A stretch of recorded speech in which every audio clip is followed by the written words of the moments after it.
Savoir, les Romains sont en train de jeter les fondations du monde moderne.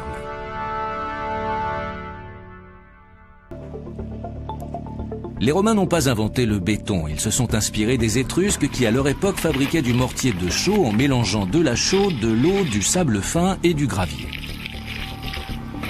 Ce mortier est relativement efficace à court terme, mais avec l'âge, il a tendance à se désagréger. Les Romains vont donc le renforcer en lui adjoignant un tout nouvel ingrédient, un ingrédient miracle et pour le moins volcanique.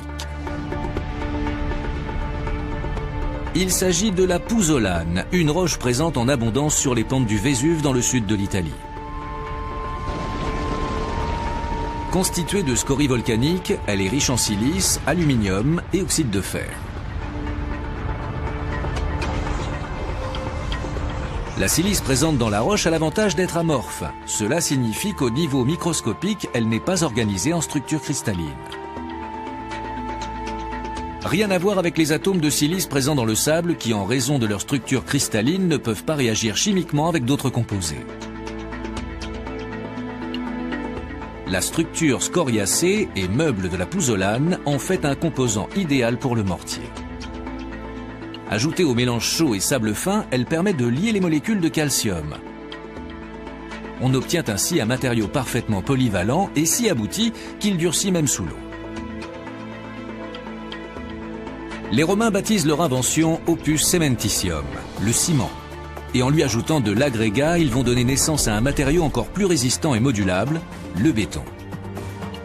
Selon Janet Delane, cette trouvaille a révolutionné l'architecture. Et c'est elle qui a permis aux Romains d'aller toujours plus loin. Le mortier à base de pouzzolane est 5 à 8 fois plus résistant que le mortier utilisé par les civilisations précédentes.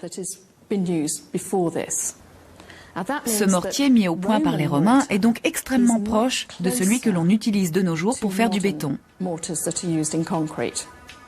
Les gradins en béton du Colisée assurent à l'édifice une parfaite stabilité. Les voûtes sont des éléments clés de l'architecture romaine.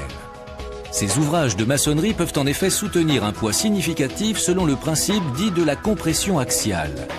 Aucun risque de voir le bâtiment s'effondrer, puisque la pierre centrale de la voûte, la fameuse clé de voûte, canalise tout le poids de la structure et se charge de le répartir dans les piliers sous-jacents.